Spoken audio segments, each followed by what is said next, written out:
बिस्मिल्लाहिर्रहमानिर्रहीम। अस्सलाम वालेकुम student, I am Wajid Ali combo, chemistry first year chapter 6 और आज हमारा टॉपिक है आयोनाइजेशन एनर्जी। स्टूडेंट ये जो टॉपिक है ये फर्स्ट ईयर और फिर हम सेकंड ईयर चैप्टर नंबर 1 में भी पढ़ते हैं। एंटीटेस्ट पॉइंट ऑफ व्यू से भी ये टॉपिक बहुत इंपॉर्टेंट है, यानी एमडी कैट के स्टूडेंट उनका जो यूएचएस सिलेबस है उसमें भी ये उनके सिलेबस का हिस्सा है। और ये जो आयोनाइजेशन एनर्जी का टॉपिक है इसमें कई बेसिक कॉन्सेप्ट्स भी हैं। आपने ये लेक्चर तवज्जो से सुनना है और इसके जो इंपॉर्टेंट पॉइंट्स हैं वो आपने राइट डाउन करने। तो आइए हम आगाज करते हैं ionization energy. My dear student, ionization energy में जो जो चीजें मैं आपके साथ शेयर करूंगा, इसमें पहले तो आयोनाइजेशन एनर्जी की डेफिनेशन, साथ हम एग्जांपल लेंगे, उसके बाद फैक्टर्स अफेक्टिंग आयोनाइजेशन एनर्जी, और उसके बाद हम पीरियोडिक ट्रेंड पढ़ेंगे। पीरियोडिक ट्रेंड से मेरी मुराद होती है कि variation across the period and down the group. इसके बाद ना हम कुछ अबनॉर्मेलिटीज इनको स्टडी करेंगे और इसी से ही हम शॉर्ट आंसर क्वेश्चन भी डिस्कस करेंगे। और फिर हम लास्ट पे एप्लीकेशंस ऑफ आयोनाइजेशन एनर्जी इसको डिस्कस करेंगे। ये हैं टारगेट्स जो इस लेक्चर में हम अचीव करना चाहते हैं। डेफिनेशन से पहले ना लफ्ज आयोनाइजेशन, ये जो आयोनाइजेशन का मानी क्या है? हम कहते हैं किसी एटम का या मॉलिक्यूल का जब इसमें से लॉस या गेन ऑफ इलेक्ट्रॉन होता है तो इससे आयन या मोलेकुलर आयन बनते हैं। तो किसी एटम या मॉलिक्यूल का आयंस में कन्वर्ट होना, that is called the ionization energy. और ये आयन में कैसे कन्वर्ट होते हैं? बाय द लॉस और गेन ऑफ इलेक्ट्रॉन। लेकिन यहां जो मैं जिस आयोनाइजेशन एनर्जी की बात करूंगा ना, उसमें हम कहेंगे कि किसी एटम या मॉलिक्यूल से लॉस ऑफ इलेक्ट्रॉन, उससे हमारे पास आयन बनेंगे और ऐसे आयन पर पॉजिटिव चार्ज होगा। अब किसी एटम या मॉलिक्यूल में से लॉस ऑफ इलेक्ट्रॉन के लिए वी नीड द एनर्जी। तो वो एनर्जी जो किसी एटम या मॉलिक्यूल की आयोनाइजेशन के लिए चाहिए उसे हम कहते हैं आयोनाइजेशन एनर्जी। हमारे इस टॉपिक में, ये जो हम चैप्टर 6 में पढ़ रहे हैं, फर्स्ट ईयर केमिस्ट्री में चैप्टर 6 में पढ़ रहे हैं, इसमें मैं एलिमेंट्स उनके आयोनाइजेशन एनर्जी की बात करूंगा। यानी मैं आपको एक तो ये बताऊंगा इस टॉपिक में कि ionisation energy is an elemental property. गो के जो मॉलिक्यूल्स हैं, जो कंपाउंड्स हैं, उनमें भी आयोनाइजेशन एनर्जी होती है। जैसे हमने ना मास स्पेक्ट्रोमेट्री को पढ़ा, वहां पे हमने पढ़ा था कि जब ये जो है आपके पास गैसियस मॉलिक्यूल या गैसियस एटम जब वो आयोनाइजेशन चैम्बर में जाते हैं तो हम उन एटम या मॉलिक्यूल में से लॉस ऑफ इलेक्ट्रॉन करवाते हैं और यूं आपके पास पॉजिटिव यानी आयोनाइजेशन होती है। तो आयोनाइजेशन एटम्स की भी होती है, आयोनाइजेशन मॉलिक्यूल्स की भी होती है, और दोनों के लिए जो एनर्जी हमें चाहिए उसे हम कहते हैं आयोनाइजेशन। लेकिन चैप्टर 6 के इस हिस्से में मैं सिर्फ एलिमेंटल आयोनाइजेशन की बात कर रहा हूं। दूसरी ये बात आपने ज़हन में रखनी कि ionisation energy is a thermodynamic property. ये थर्मोडायनामिक प्रॉपर्टी है। माय डियर स्टूडेंट, डेफिनेशन पे आए। डेफिनेशन में मैं कहूंगा द अमाउंट ऑफ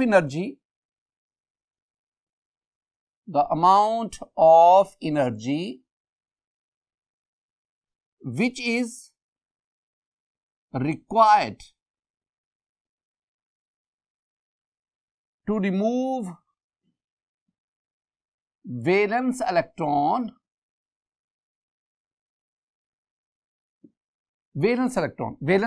को स्टूडेंट आप आउटर मोस्ट इलेक्ट्रॉन भी कह सकते हैं।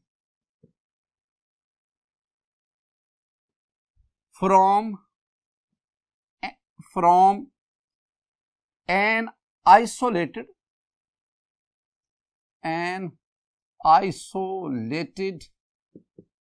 gaseous atom इज कॉल्ड, आप इसे आयोनाइजेशन एनर्जी भी कह लें, आप इसे आयोनाइजेशन पोटेंशियल भी कह लें, दोनों कह लें। अगर इस बात को देखें, इसमें क्या क्या कहा गया है? इसमें कहा गया है कि मेरे पास ना ये एक एटम है, ये न्यूक्लियस, ये first orbit, second orbit, third orbit, ये मेरे पास एक एटम है, सपोज सोडियम का एटम है। माय डियर स्टूडेंट, इसके न्यूक्लियस में प्रोटॉन 11, फर्स्ट ऑर्बिट में इलेक्ट्रॉन 2, सेकंड ऑर्बिट में इलेक्ट्रॉन 8, थर्ड ऑर्बिट में इलेक्ट्रॉन 1। ये हमारे पास जो है, this one is an atom of sodium. हमने क्या करना है, this atom should be isolated. पहली बात, ये एटम आइसोलेटेड होना चाहिए। आइसोलेटेड मीन इस एटम ने किसी और एटम के साथ बॉन्ड ना बनाया हो, अलग थलग। दूसरी बात, it should be in gaseous state. ये सोडियम एटम आइसोलेटेड हो, गैसियस स्टेट में हो। अब ये इलेक्ट्रॉन है जो वैलेंस शेल में मौजूद है, this one is the valence electron. अब इस इलेक्ट्रॉन को हमने यहां से रिमूव करवाना है, तो किसी गैसियस आइसोलेटेड एटम के वैलेंस शेल से इलेक्ट्रॉन को रिमूव करवाने के लिए जो आप एनर्जी देंगे ना, that energy is called ionisation energy. Energy क्यों देनी पड़ती है? वेरी सिंपल, वैलेंस इलेक्ट्रॉन और न्यूक्लियस के दरमियान अट्रैक्शन है। अट्रैक्शन स्टूडेंट, इस अट्रैक्शन को ओवरकम करने के लिए हमें एनर्जी प्रोवाइड करनी पड़ती है, और वो एनर्जी जो किसी एटम के वैलेंस शेल से, मैं बार बार कह रहा हूं कि हमने ये इंटरवीनिंग इलेक्ट्रॉन नहीं, वैलेंस इलेक्ट्रॉन को रिमूव करवाना है। और कंडीशन क्या है? Atom should be in gaseous state and atom should be isolated.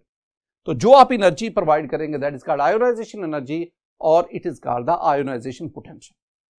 दूसरी बात, आयोनाइजेशन एनर्जी का जो यूनिट है ना, यूनिट ये या तो किलो जाउल पर मोल है, या किलो कैलोरी पर मोल है, या इलेक्ट्रॉन वोल्ट है। इनमें से हम अक्सर ना किलो जूल पर मोल में आयोनाइजेशन एनर्जी को मेजर करते हैं। तो चूंकि इसके यूनिट्स किलो जूल पर मोल, किलो कैलोरी पर मोल, इलेक्ट्रॉन वोल्ट है, यही वजह है कि this one is called the thermodynamic property. इसको हम थर्मोडायनामिक प्रॉपर्टी है। माय डियर स्टूडेंट, अब हम बढ़ते हैं हमारे पास आगे एग्जांपल्स। एग्जाम्पल्स में पहली बात जो आप याद रखेंगे वो ये है कि मेरे पास हाइड्रोजन एटम है, it is an isolated hydrogen atom, it is in gaseous state. आप इसके वैलेंस शेल से एक इलेक्ट्रॉन रिमूव करवाते हैं। जब आप इलेक्ट्रॉन रिमूव करवाएंगे तो डेफिनेटली ये हाइड्रोजन आयन में कन्वर्ट हो जाएगा, पॉजिटिव आयन, कैटायन हासिल होगा। इस दौरान जो आपने एनर्जी प्रोवाइड की, that is called ionisation energy, और इसकी वैल्यू प्लस 13.315 किलो जाउल पर मोल। दूसरी तरफ अगर आपके पास ये सोडियम का एटम है, this one is an isolated gaseous atom of sodium, valence shell से एक इलेक्ट्रॉन, यही वाला इलेक्ट्रॉन रिमूव करवाएं, आपके पास सोडियम आयन हासिल होगा, कैटायन, इलेक्ट्रॉन के लॉस से। इसके लिए जो आप एनर्जी प्रोवाइड करेंगे, that energy is plus 496 kilo joule per mole. My dear student, ये देखें, यहां भी मैंने ना इस वैल्यू के साथ पॉजिटिव का साइन, यहां भी इस वैल्यू के साथ पॉजिटिव का साइन। इसका मतलब है ionization energy positive. Positive sign का मतलब है एंडोथर्मिक होती है। तो हमेशा किसी भी एटम से इलेक्ट्रॉन निकालने के लिए, एक इलेक्ट्रॉन, 2, 3, 4, जितने भी, you have to provide the energy. So ionization energy is an endothermic energy, आपको प्रोवाइड करनी पड़ती है। सिमिलरली अगर मैं मैग्नीशियम एटम की बात करता हूं, मैग्नीशियम एटम, अब देखो, अगर मैं इसी एटम के, मैं कहूं जी इसके अंदर 12 प्रोटॉन है और इसके बाहर 2 इलेक्ट्रॉन है, और साइज थोड़ा सा कम कर दूं, अगर वैलेंस शेल में 2 इलेक्ट्रॉन आ गए, अब ये सोडियम का एटम नहीं है, ये है मैग्नीशियम का एटम गैसियस स्टेट में। अब आप इस इलेक्ट्रॉन पहले को निकाल रहे हैं, तो मैग्नीशियम एटम के वैलेंस शेल में 2 इलेक्ट्रॉन थे, एक इलेक्ट्रॉन निकाला, आपके पास ये बन गया Mg+1 एक इलेक्ट्रॉन के लॉस से, और जो आपने एनर्जी दी ना, that energy is plus 738 kilo joule per mole, इतनी एनर्जी। अब एक इलेक्ट्रॉन के लॉस से आप, ये इलेक्ट्रॉन का लॉस हो गया, आपके पास ये बन गया Mg+1, अब इसके वैलेंस शेल में भी एक और इलेक्ट्रॉन है, अब उस इलेक्ट्रॉन को निकालना है तो आपको पहले से ज्यादा एनर्जी देनी पड़ेगी। तो इसका मतलब है हम और एनर्जी देंगे तो एक और इलेक्ट्रॉन निकल जाएगा। तो उस दूसरे इलेक्ट्रॉन को निकालने के लिए जो एनर्जी देते हैं that is called second ionisation energy. तीसरा इलेक्ट्रॉन निकालें उसको रिमूव करने के लिए जो energy third ionization energy. Magnesium atom में 12 इलेक्ट्रॉन हैं, तो इसका मतलब है मैग्नीशियम की टोटल 12 आयोनाइजेशन एनर्जीज होती है। ये थी इसकी एग्जांपल्स। स्टूडेंट कुछ कॉन्सेप्चुअल पॉइंट जरा डिस्कस करते हैं, उसको देखिएगा। मेरे पास ये एक एटम है, ये मेरे पास एक एटम है, nucleus, first orbit, second orbit, third orbit and so on. मैं कोई एटम एग्जांपल के तौर पर ले रहा हूं। न्यूक्लियस में प्रोटॉन सपोज 11, 2 इलेक्ट्रॉन यहां पे, 1 2 3 4 5 6 7 8 और इस तरह एक electron. Suppose this one is sodium atom, ये सोडियम एटम। अब ना न्यूक्लियस और वैलेंस इलेक्ट्रॉन में अट्रैक्शन है, ये अट्रैक्शन, न्यूक्लियस और वैलेंस इलेक्ट्रॉन में अट्रैक्शन है। माय डियर स्टूडेंट, ये जो अट्रैक्शन है ना, ये अट्रैक्शन हमें बताती है कि इस इलेक्ट्रॉन को निकालने के लिए कितनी एनर्जी चाहिए। तो मैं कह सकता हूं कि जितनी न्यूक्लियस और वैलेंस इलेक्ट्रॉन में अट्रैक्शन ज्यादा होगी उतनी आयोनाइजेशन एनर्जी भी ज्यादा चाहिए। यानी आयोनाइजेशन एनर्जी और attraction between nucleus and electron, valence electron एक दूसरे के डायरेक्टली प्रोपोर्शनल। एक पॉइंट जरा देखना, हम कहते हैं कि ionisation energy is directly proportional to stability, is inversely proportional to reactivity. Very important. This one is the basic concept in chemistry. ये बात आपने स्टूडेंट याद रखनी है, ये कॉन्सेप्ट है। Ionization energy directly proportional to stability, inversely proportional to reactivity. जैसे कि मेरे पास ना 8th ए ग्रुप है, 8th ए ग्रुप को हम 0 ग्रुप भी कहते हैं क्योंकि इनकी वैलेंसी 0 है। 8th ए ग्रुप को हम नोबल गैसेस भी कहते हैं, गैसेस जिसमें आपके पास हीलियम है, नियॉन है, आर्गन है, क्रिप्टॉन है, जीनॉन है, ये आपके पास, दीज आर नोबल गैसेस। अब my dear student, periodic table में highest ionisation energy noble gases की, यानी they have highest ionisation energy. तो पीरियोडिक टेबल में सबसे ज्यादा आयोनाइजेशन एनर्जी नोबल गैसेस की है। अगर आयोनाइजेशन एनर्जी हाईएस्ट है तो नोबल गैसेस के atom they are highly stable, I mean they are highly stable. और अगर वो हाईली स्टेबल है तो हाईली स्टेबल का मतलब है कि उनकी रिएक्टिविटी बहुत कम होगी, they are least reactive. My dear student, that is why हम इन नोबल गैसेस को इनर्ट गैसेस भी कहते हैं। इनर्ट गैसेस क्यों कहते हैं? Due to their least reactivity. Least reactivity क्यों है? Because they are highly stable. और why they are highly stable? Because they have highest ionisation energy. और मैं एक और बात बताता हूं, among the noble gases, 6 noble gases में भी अगर आप कंपैरिजन करें तो हीलियम की आयोनाइजेशन एनर्जी सबसे ज्यादा। इसका मतलब है पीरियोडिक टेबल में सबसे ज्यादा जो आयोनाइजेशन एनर्जी है वो हीलियम की है, और हीलियम पीरियोडिक टेबल का सबसे ज्यादा मोस्ट स्टेबल एटम है। और अगर मैं कहूं सबसे कम रिएक्टिविटी किसकी है पीरियोडिक टेबल में? हीलियम। इसके बरक्स अगर आप आ जाए ना, दूसरी बात कि आपके पास अल्कली मेटल्स हैं, alkali metals, first A group या जिसे आप ग्रुप 1 कहते हैं। My dear student, this group is alkali metals. और अल्कली मेटल्स में आपके पास है लिथियम है, सोडियम है, पोटाशियम है, रुबीडियम है, सीजियम है, फ्रेंसियम है। These are alkali metals, these are metals of first A group. My dear student, periodic table में जो सबसे कम आयोनाइजेशन एनर्जी, तो लीस्ट या लोएस्ट, आप लोएस्ट कह दें, सबसे जो कम है lowest ionisation energy in periodic table is of first A group, लिहाजा दे आर लीस्ट स्टेबल। यू में से दे आर हाईली अनस्टेबल, और अगर इनकी स्टेबिलिटी कम है तो इनकी रिएक्टिविटी ज्यादा होगी। तो they are highly reactive metals, इनकी रिएक्टिविटी बहुत ज्यादा। ये दो बातें आपके ज़हन में बैठनी चाहिए, और इन ये जो मैंने दोनों बातें बताई हैं, इसका जो कॉन्सेप्ट है, इसका जो दारोमदार है, वो इस रिलेशन पे है। जितनी आयोनाइजेशन एनर्जी ज्यादा उतनी स्टेबिलिटी ज्यादा, और जितनी स्टेबिलिटी ज्यादा होगी उतनी रिएक्टिविटी कम। यानी यू में say that ionization energy is a parameter to determine the reactivity और स्टेबिलिटी ऑफ एन एलिमेंट।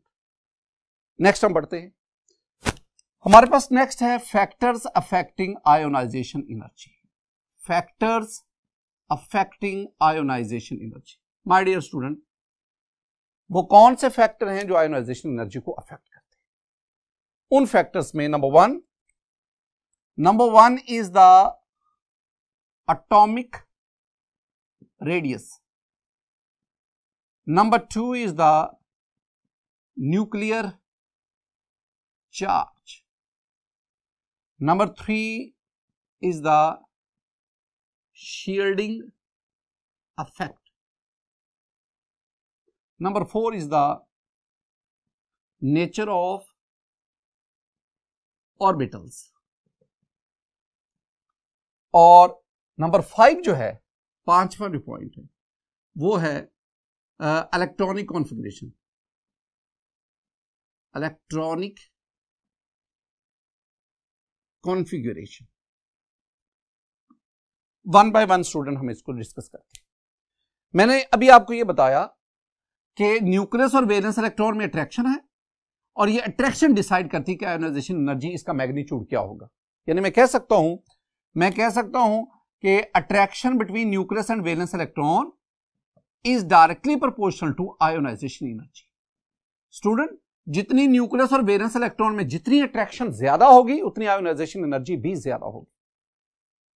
अब एटॉमिक रेडियस, जब एटॉमिक रेडियस कम होता है it mean valence electron valence shell nucleus के करीब आता जाता है, और करीब आने की वजह से न्यूक्लियस की वैलेंस इलेक्ट्रॉन पर अट्रैक्शन बढ़ती जाती है, और अट्रैक्शन बढ़ने का मतलब है कि आयोनाइजेशन एनर्जी भी इंक्रीज है। यानी एटॉमिक रेडियस अगर कम हो रहा है, आयोनाइजेशन एनर्जी इंक्रीज कर रही है। तो हम कह सकते हैं कि atomic radius is inversely proportional to ionization energy. जब हम किसी भी पीरियड में लेफ्ट टू राइट जाते हैं तो एटॉमिक रेडियस कम होता जाता है। अगर एटॉमिक रेडियस कम होता है तो इट मींस कि आयोनाइजेशन एनर्जी इंक्रीज करती है। दूसरी तरफ न्यूक्लियर चार्ज, जितना न्यूक्लियस में प्रोटॉन की तादाद बढ़ती है, वो कब बढ़ती है? जब एटॉमिक नंबर बढ़ता है। जितना एटॉमिक नंबर बढ़ता है उतनी न्यूक्लियस में प्रोटॉन की तादाद बढ़ती है, जितनी न्यूक्लियस में प्रोटॉन की तादाद बढ़ती है उतना न्यूक्लियर चार्ज इंक्रीज करता है, और जितना न्यूक्लियर चार्ज बढ़ता जाएगा, जितना न्यूक्लियस पर पॉजिटिव चार्ज बढ़ता जाएगा, उतनी न्यूक्लियस की वैलेंस इलेक्ट्रॉन के लिए अट्रैक्शन बढ़ेगी, और अट्रैक्शन बढ़ने का मतलब आयोनाइजेशन एनर्जी इंक्रीज करती है। इट मींस न्यूक्लियर चार्ज, या आप इसे अफेक्टिव न्यूक्लियर चार्ज भी कहते हैं, nuclear charge is inversely proportional to ionization energy. Next, shielding effect. हमने जब एटॉमिक रेडियस वाला टॉपिक पढ़ा था तो उसमें मैंने आपको शील्डिंग इफेक्ट पढ़ाया था। मैंने कहा था जितने इंटरवीनिंग इलेक्ट्रॉन की तादाद बढ़ती है उतना शील्डिंग इफेक्ट बढ़ता है, जितना शील्डिंग इफेक्ट बढ़ता है उतनी attraction between nucleus and valence electron कम होती है, और अगर अट्रैक्शन कम हो रही है तो it means ionization. Shielding effect बढ़ रहा है, attraction between nucleus valence electron कम होती है, और कम होने का मतलब आयोनाइजेशन एनर्जी भी कम हो रही है। तो इसका मतलब है कि शील्डिंग इफेक्ट और आयोनाइजेशन एनर्जी के दरमियान क्या आ गया? Inverse relation. Nature of orbital. My dear student, आपके पास ना ये न्यूक्लियस है, ये first orbit, second orbit, third orbit, and this one is the fourth orbit. Suppose मेरा आपसे एक क्वेश्चन है, जरा गौर से। फोर्थ ऑर्बिट में ये पड़ा है 4s, ये 4p, ये 4d, ये 4f, ये 4 ऑर्बिटल्स है, s p d f। मेरे पास एक एटम है, उसके मैंने 4s से इलेक्ट्रॉन को रिमूव करवाना है। एक और एटम है उसके 4p से इलेक्ट्रॉन को रिमूव करवाना है। एक और एटम है इसके 4d से इलेक्ट्रॉन को रिमूव करवाना है। और एक और एटम है उसमें 4f से इलेक्ट्रॉन को रिमूव करवाना है। 4 मुख्तलिफ एटम हैं और चारों एटम के डिफरेंट ऑर्बिटल से sp-df मैंने इलेक्ट्रॉन को रिमूव करवाना है। मुझे बताएं किस ऑर्बिटल से लॉस ऑफ इलेक्ट्रॉन इजी है और किस से मुश्किल है? वेरी सिंपल आंसर, वो ऑर्बिटल जो न्यूक्लियस के करीब है उस ऑर्बिटल के इलेक्ट्रॉन पर न्यूक्लियर अट्रैक्शन स्ट्रांग है, लिहाजा उस इलेक्ट्रॉन को निकालने के लिए आपको ज्यादा एनर्जी देनी पड़ती है। यानी जितना ऑर्बिटल न्यूक्लियस के करीब होगा उतनी उसके इलेक्ट्रॉन पर न्यूक्लियर अट्रैक्शन स्ट्रांग होगी, और अट्रैक्शन स्ट्रांग का मतलब उतनी आयोनाइजेशन एनर्जी ज्यादा होगी। इसका मतलब है अगर इलेक्ट्रॉन s ऑर्बिटल में है तो उस एटम से इलेक्ट्रॉन निकालना मुश्किल है और यूं उसकी आयोनाइजेशन एनर्जी ज्यादा है। और लीस्ट आयोनाइजेशन एनर्जी किसकी होगी? वो होगी फ्लोरीन की, आई एम सॉरी, वो है f ऑर्बिटल की। अब इसमें देखें, मैं कह सकता हूं s ऑर्बिटल में इलेक्ट्रॉन है तो आयोनाइजेशन एनर्जी ज्यादा, p में है तो उससे कम, d में है तो उससे कम, और f में अगर इलेक्ट्रॉन मौजूद है f ऑर्बिटल में तो आपको सबसे कम एनर्जी प्रोवाइड करें। तो ये नेचर ऑफ ऑर्बिटल के लिहाज से ये बातें आपने जेहन में रखनी है। जब हम आगे ट्रेंड पढ़ेंगे तो इनकी जरूरत पड़ती है। माय डियर स्टूडेंट, एक और चीज वो है इलेक्ट्रॉनिक कॉन्फ़िगरेशन। इलेक्ट्रॉनिक कॉन्फ़िगरेशन को देखो, मेरे पास ना ये एक कंपैरिजन मैं आपके साथ शेयर कर रहा हूं।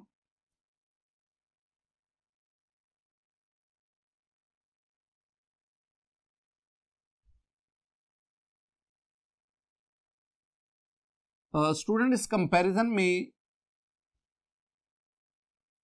मैं s ऑर्बिटल p ऑर्बिटल्स ले रहा हूं। दिस वन इज px, ये वाले, दिस वन इज py, ये, and this one is pz। अब पहली बात, आप ये जानते हैं कि N orbital can accommodate maximum 2 electron. ये एक ऑर्बिटल है और एक ऑर्बिटल मैक्सिमम 2 इलेक्ट्रॉन्स अकोमोडेट कर सकता है, मैक्सिमम 2। ये 3 ऑर्बिटल हैं, px, py, pz। अगर इसमें एक इलेक्ट्रॉन आ गया, 3 ऑर्बिटल, इलेक्ट्रॉन सिर्फ एक है, तो हम कहेंगे these are partially filled orbitals. Partially filled. अगर एक इलेक्ट्रॉन आ जाएगा तो माय डियर स्टूडेंट हम इसे कहेंगे partially filled orbital. Partially filled orbital. अच्छा, अगर एक की बजाय ना 2 इलेक्ट्रॉन आ जाएं, एक इसमें और एक इसमें, अब भी ये पार्शियली फिल्ड है।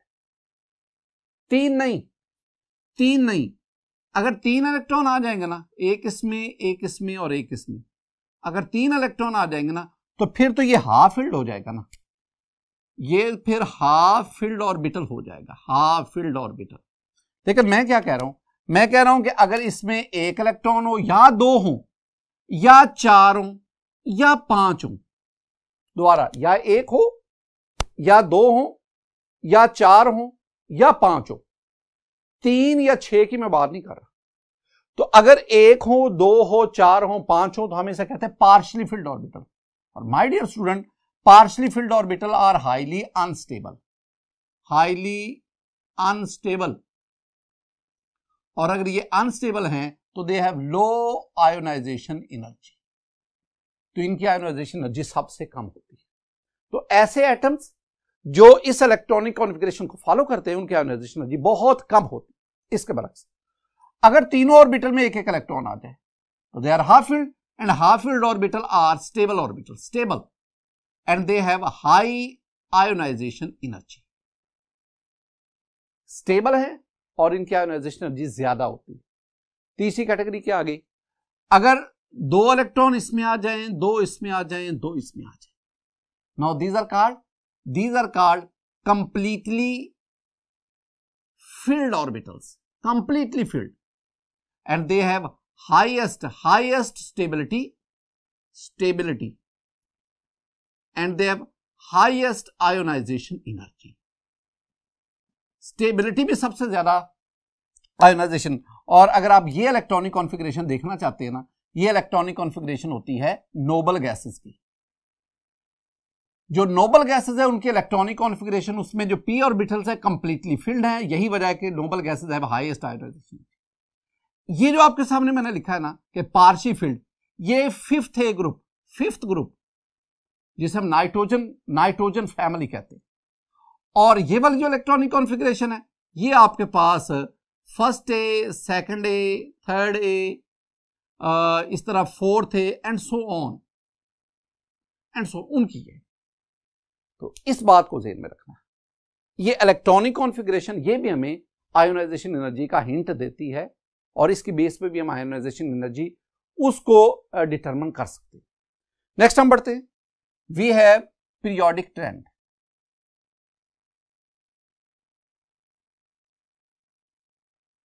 Periodic trend, my dear student, ये जो पीरियोडिक ट्रेंड है ना, इससे हम पहली बात पढ़ते हैं नंबर 1 पे across the period. Across the period, जब हम किसी भी पीरियड में लेफ्ट टू राइट जाते हैं तो आयोनाइजेशन एनर्जी पर क्या फर्क पड़ता है, जरा देखिएगा। मैं कहूंगा कि जब हम किसी भी पीरियड में लेफ्ट टू राइट जाते हैं आयोनाइजेशन एनर्जी इंक्रीज करती है, यानी आयोनाइजेशन एनर्जी इंक्रीजेस फ्रॉम या ionization energy increases across the period from to left to right, ये भी कह सकते हैं। अक्रॉस द पीरियड जरा शॉर्ट हो जाता है। रीजन क्यों कम होती है, वेरी सिंपल। क्यों इंक्रीज करती है आयोनाइजेशन एनर्जी, क्यों बढ़ती है, very simple, due to decrease in atomic sizes. Atomic size कम हो रहा है। दूसरी बात, due to increase in effective nuclear charge, Z effect, this is called the effective nuclear charge. तो अफेक्टिव न्यूक्लियर चार्ज इसके बढ़ने से, अब ये अफेक्टिव न्यूक्लियर चार्ज क्या होता है जरा इसको देखना। ये जो मैं लिखता हूं ना effective nuclear charge, Z nuclear charge, effective, ये होता है nuclear charge minus shielding effect. तो nuclear charge minus shielding effect, that is called the effective nuclear charge on the valence electron. जी स्टूडेंट, क्यों इंक्रीज क्यों कर रही है, इन दो वजूहात की बुनियाद। अब जरा देखें, मेरे पास ना ये सेकंड ग्रुप के एलिमेंट्स है।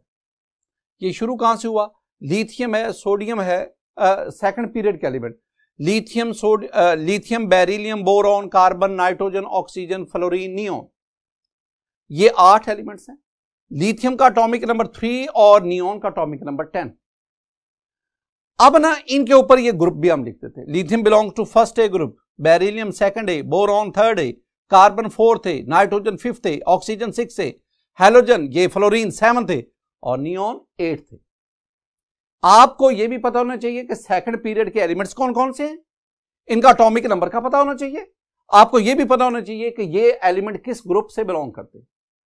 माय डियर स्टूडेंट, इसके नीचे मैंने ना इन तमाम की फर्स्ट आयोनाइजेशन एनर्जी की वैल्यूज लिख दी। ये देखें, इनकी मैंने वैल्यूज लिखी हैं।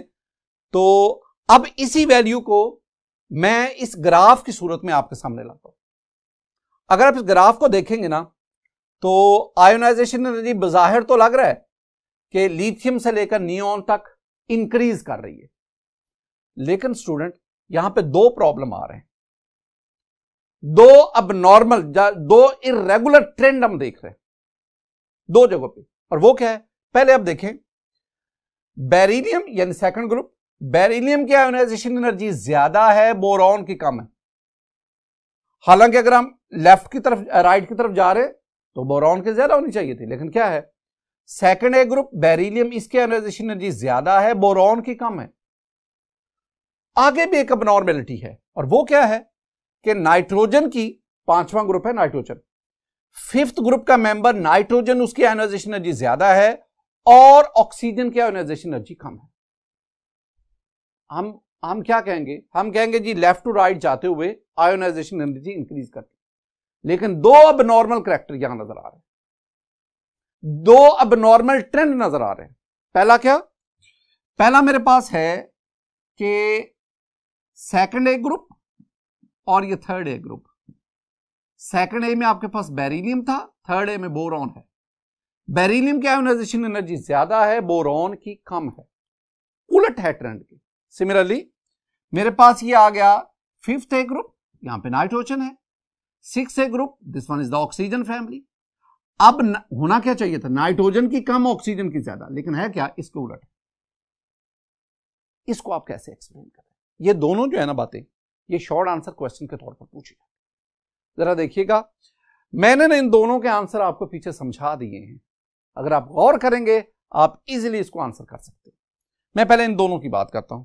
माय डियर स्टूडेंट, ये मेरे पास बेरिलियम है, atomic number 4, 1s2 2s2, 2 electron s में, 1s में, 2 इलेक्ट्रॉन 2s। यानी ये मेरे पास बेरिलियम का न्यूक्लियस, ये न्यूक्लियस जिसमें प्रोटॉन 4 है, एटॉमिक नंबर 4 है। ये फर्स्ट ऑर्बिट जिसमें 1s 2 इलेक्ट्रॉन आ गए। ये second orbit I mean 2s, और इसमें भी कितने इलेक्ट्रॉन है? 2 हैं। अब आपने इस s जिसमें ये 2 इलेक्ट्रॉन, ये यूं लिख दो या इसके ऊपर ये बना दो, आपने इस इलेक्ट्रॉन को रिमूव करवाना। इसके बरक्स आपके पास ये आ गया बोरॉन। बोरॉन का एटॉमिक नंबर है 5। जो 5 एटॉमिक नंबर ये मैं क्या बता रहा है कि 1s2 2s2 and 2px1 2py 2pz ये एम्प्टी है। अब बोरॉन में आपने किस इलेक्ट्रॉन को निकालना है? बोरॉन में हमने 2px वाला ये इलेक्ट्रॉन रिमूव करवाना। बेरिलियम में किसको रिमूव करवाना है? ये 2s का इलेक्ट्रॉन रिमूव करवाना। अगर मैं इसी कोई बोरॉन का, तो ये बोरॉन में ये 2px है ना, यहां से आपने इलेक्ट्रॉन को रिमूव करना। स्टूडेंट यहां पे दो बहुत इंपॉर्टेंट बात है, मैंने आपसे ये डिस्कस किया यहां पे कि अगर s में इलेक्ट्रॉन हो और p में हो, किस में से लॉस ऑफ इलेक्ट्रॉन मुश्किल है? तो हमने कहा कि s में से लॉस ऑफ इलेक्ट्रॉन मुश्किल है क्योंकि s ऑर्बिटल न्यूक्लियस के करीब है। p ऑर्बिटल से लॉस ऑफ इलेक्ट्रॉन का आसान है क्योंकि p ऑर्बिटल न्यूक्लियस से अवे है as compare to the s। तो इसका मतलब ये हुआ कि बेरिलियम के आपने s से इलेक्ट्रॉन को निकालना है, बोरॉन में p से निकालना है। तो s चूंकि न्यूक्लियस के करीब है, लिहाजा इस इलेक्ट्रॉन को निकालना मुश्किल है और ज्यादा आयोनाइजेशन एनर्जी चाहिए। यही वजह है कि बेरिलियम की आयोनाइजेशन एनर्जी बोरॉन की निस्बत ज्यादा है। एक और भी बड़ी इंपॉर्टेंट बात स्टूडेंट, जब किसी भी ऑर्बिटल में 2 इलेक्ट्रॉन्स होते हैं ना, पेयर इलेक्ट्रॉन, ये दोनों इलेक्ट्रॉन एक दूसरे को स्टेबलाइज करते हैं, ये ऑर्बिटल की स्टेबिलिटी का बायस बनते हैं।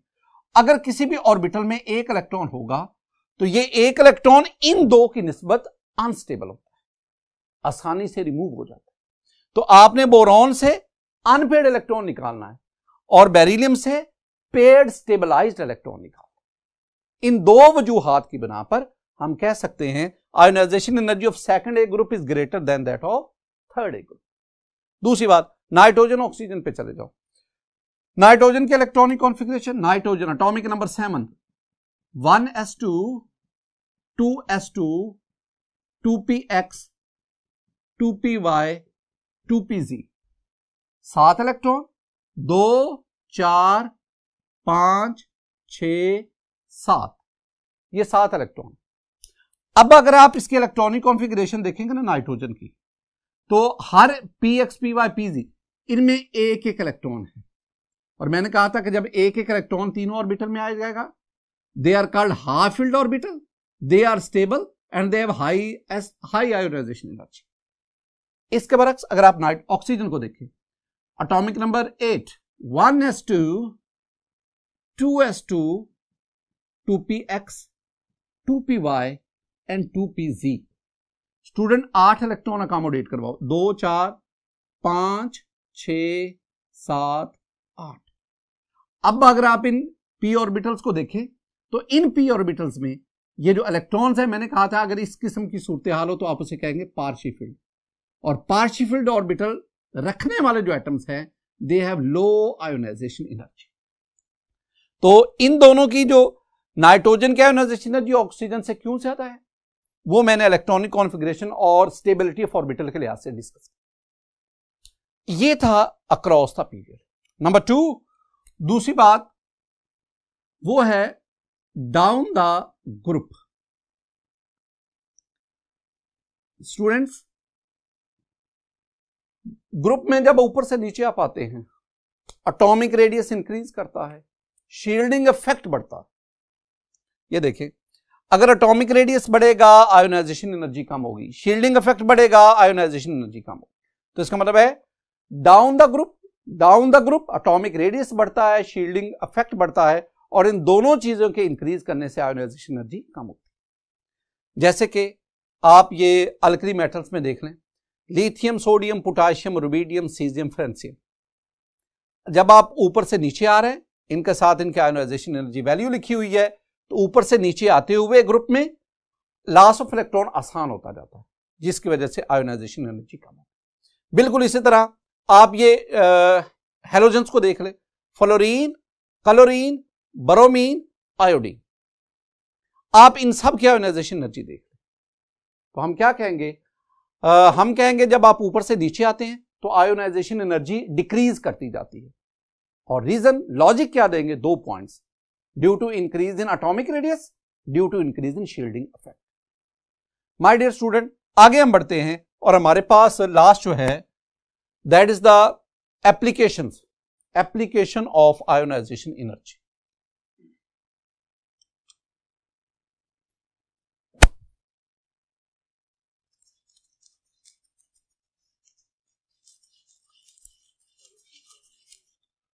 Student, applications of ionization energy में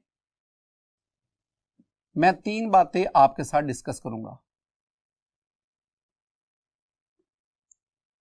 नंबर 1, पहली बात, इंडेक्स टू मेटालिक करैक्टर। पहला metallic character, index to metallic character, पहला metallic character.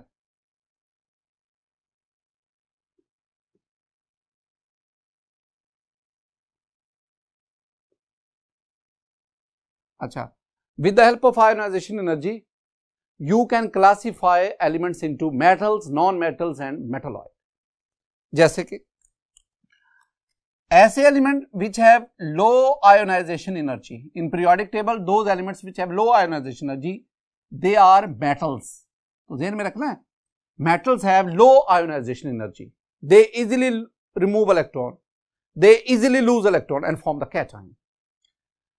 Moderate ionization energy, moderate I mean ना कम ना ज्यादा, दे आर मेटालॉइड, मेटालॉइड। और तीसरी बात याद रखनी है, high ionization energy. Periodic table में वो एलिमेंट जिनकी आयोनाइजेशन एनर्जी हाई होती है दे आर नॉन मेटल्स। तो एलिमेंट्स का मेटालिक करैक्टर उसको चेक करने के लिए आप आयोनाइजेशन एनर्जी को बतौर पैरामीटर इस्तेमाल कर सकते हैं। ये जो मैंने 3 बातें लिखी है ना, ये अक्सर एमसीक्यू के तौर पर पूछी जाती है। माय डियर स्टूडेंट, दूसरा पॉइंट, नंबर 2, दूसरी एप्लीकेशन वो है स्टेबिलिटी ऑफ एन एटम। ये मैं आपसे पहले भी डिस्कस कर चुका हूं, मैं दोबारा लिख देता हूं कि ionisation energy is directly proportional to stability and inversely proportional to reactivity. तीसरी बात बड़ी इंपॉर्टेंट, तीसरा point, that is valency of an atom. Ionization energy आपकी हेल्प कर सकती है एटम की वैलेंसी मालूम करने में। कैसे? मैं ना मैग्नीशियम एटम की बात करता हूं। माय डियर स्टूडेंट, अगर मैग्नीशियम एटम गैसियस स्टेट में आइसोलेटेड, पहला इलेक्ट्रॉन रिमूव करवाओ, मैग्नीशियम Mg+1 एक इलेक्ट्रॉन रिमूव, तो मैग्नीशियम एटम से पहला इलेक्ट्रॉन रिमूव करने के लिए जो आप एनर्जी यूज करते हैं that is called first ionization energy, first, and that is 738 kilo joule per mole. अब आपके पास ये Mg+1 आयन आ गया मैग्नीशियम का, इसके वैलेंस शेल में एक इलेक्ट्रॉन है, आप उस इलेक्ट्रॉन को रिमूव करवाएं। जब आप उस इलेक्ट्रॉन को रिमूव करवाएंगे, अब आपको जो आयन मिलेगा वो Mg2+, और अब जो एनर्जी दरकार होगी that is called the second ionisation energy. Student this one is 14 plus 14 51 है, मैं 50 लिख देता हूं, किलो जूल पर मोल। तो जो सेकंड आयोनाइजेशन एनर्जी है वो फर्स्ट आयोनाइजेशन एनर्जी से रफली डबल होगी। ये 700, ये 1400, 700 1400 रफली डबल होगी। तीसरी बात, अगर मैं मैग्नीशियम के इस आयन से डाई पॉजिटिव आयन, अब ना जब ये बनता है ना मैग्नीशियम डाई पॉजिटिव आयन, अब इसका वैलेंस जो है ना, बाहर वाला ऑर्बिट खत्म हो गया, अब 2 ऑर्बिट रह गए K और L, और L में 8 इलेक्ट्रॉन हो गए। Octet, this one is the state of electronic configuration के लिहाज से ऑक्टेट को फॉलो कर रहा है। इसमें से इलेक्ट्रॉन निकालें, Mg3+ आएगा, और इसके लिए जो हमें एनर्जी चाहिए that is plus 7730 kilo joule per mole, इतनी एनर्जी चाहिए। बड़ी इंपॉर्टेंट बात। अच्छा, मैं चौथा पॉइंट भी लिख देता हूं, फिर मैं डिस्कस करता हूं।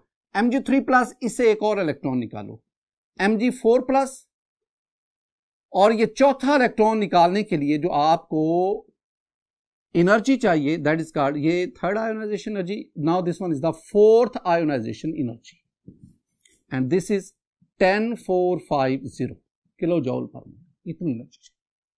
माय डियर स्टूडेंट, 2 जगहों पे देखना, अगर आप ना फर्स्ट आयोनाइजेशन एनर्जी से सेकंड में आते हैं ना, तो तकरीबन ये 2 गुना बढ़ गई, 700 से 1400, 2 गुना डबल हो गई। लेकिन जब आप सेकंड से थर्ड आयोनाइजेशन एनर्जी में जाते हैं तो ये 1450 से 730 हो गई, तकरीबन कोई 5 से 6 गुना बढ़ गई। और जब आप थर्ड से 4 में जाते हैं तो फिर आप 7 से 10,000, यानी 7 से 14 डबल भी नहीं होती। इसका मतलब है कि कहां पे एक जंप लग रहा है, आयोनाइजेशन एनर्जी का जंप कहां पे लग रहा है, वो लग रहा है इन दोनों के दरमियान, यानी ये तकरीबन 5 से 6 गुना आयोनाइजेशन एनर्जी बढ़ जाती है। इसका मतलब है जब दो आयोनाइजेशन एनर्जीज के दरमियान ह्यूज गैप आ जाए, यहां ह्यूज गैप है सेकंड और थर्ड के दरमियान, इन दोनों में से छोटी कौन सी है, सेकंड। तो जो छोटी वैल्यू होगी that is called the valency of that atom. इसका मतलब है कि मैग्नीशियम की वैलेंसी फिर क्या होगी, 2 होगी। जैसे कि आप एल्यूमिनियम पे चले जाओ, अगर आप एल्यूमिनियम की आयोनाइजेशन एनर्जी देखेंगे ना, यूं वैल्यूज लिखेंगे, तो आपको थर्ड और फोर्थ आयोनाइजेशन एनर्जी के दरमियान ह्यूज गैप मिलेगा। इसका मतलब है कि एल्यूमिनियम, उसकी जो है वैलेंसी वो 3 होती है। अल्कली मेटल को देखें तो फर्स्ट और सेकंड के दरमियान ह्यूज गैप मिलेगा। तो फर्स्ट और सेकंड में से छोटा फर्स्ट, और इसका मतलब है कि अल्कली मेटल की वैलेंसी क्या होगी, 1। तो आप किसी भी एलिमेंट की आयोनाइजेशन एनर्जी वैल्यूज उसको देखकर आप उसकी वैलेंसी उसको मालूम कर सकते हैं। माय डियर स्टूडेंट, ये 3 पॉइंट्स थे जो मैं एप्लीकेशन ऑफ आयोनाइजेशन एनर्जी में डिस्कस कर स्टूडेंट, आज के इस लेक्चर में हमने आयोनाइजेशन एनर्जी, उसकी डेफिनेशन, एग्जांपल, फैक्टर्स, और फिर हमने पीरियोडिक ट्रेंड को पढ़ा। लास्ट में हमने एप्लीकेशन ऑफ आयोनाइजेशन एनर्जी इसको स्टडी किया। इस लेक्चर के दौरान कुछ मैंने आपको बेसिक कॉन्सेप्ट वो भी आपके साथ शेयर किए। आपने इन तमाम बातों को याद रखना है, क्योंकि ये तमाम चीजें आगे जो हमने टॉपिक्स पढ़ने हैं उसमें ये हमारे लिए बेस प्रोवाइड करेंगे। मेरी दुआ है कि अल्लाह ताला आप पर अपना फजल फरमाए, अपना करम फरमाए। अस्सलामु अलैकुम व रहमतुल्लाह।